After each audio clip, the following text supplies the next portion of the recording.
बंगाल हारने के बाद भाजपा में मची अंदरूनी कहल। सुभेदु अधिकारी से लेकर मजदूदार तक रडार पर।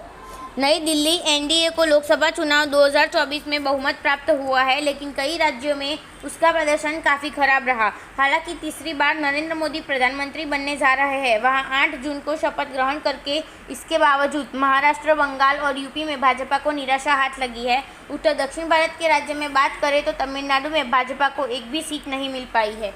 देवेंद्र फडणवीस से भी महाराष्ट्र की जिम्मेदारी। महाराष्ट्र में तो देवेंद्र फडणवीस ने बुधवार को राज्य के डिप्टी सीएम पद से इस्तीफा देने की पेशकश की और उन्होंने हार की जिम्मेदारी भी ली है।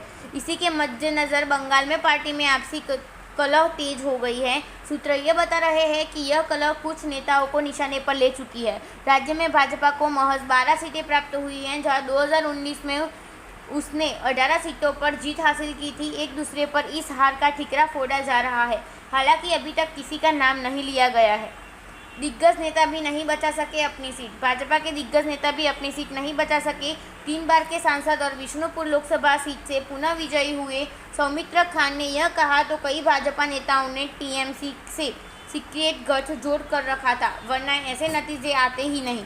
स्थानीय स्तर पर, जिला लेवल और राज्य स्तर पर ऐसा हुआ था। बिना इस गड़बड़ी के ऐसे नतीजे नहीं आ सकता। राज्य में सीटें प्रामाणिक घोष, लोकेट चौधरी, सुभाष सरकार और देवाश्री चौधरी जैसे नेताओं को हार का सामना करना पड़ा है।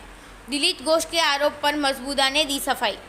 वहीं दिलीप घोष के द्वारा लगाए गए आरोपों पर प्रदेश अध्यक्ष मजबूदार ने यह कहा है कि हमें ऐसे नतीजों की उम्मीद नहीं थी। मेरे पूरे परिवार को सदमा लगा है। वह हमारे नेता थे, लेकिन आज़ाद के मुकाबले हार गए। हर फैसला मेरी ओर से नहीं लिया जाता, लेकिन अध्यक्ष के तौर पर मैं इस बात की जिम्मेदारी लेता हूँ। उसका इशारा घोष से उस आरोप पर था जिसमें उन्होंने कहा कि मुझे यहाँ से लड़ने वाले भी जिम्मेदार है। मजूमदार खुद 10,000 वोटों से बरगाछ सीट से जीत चुके हैं।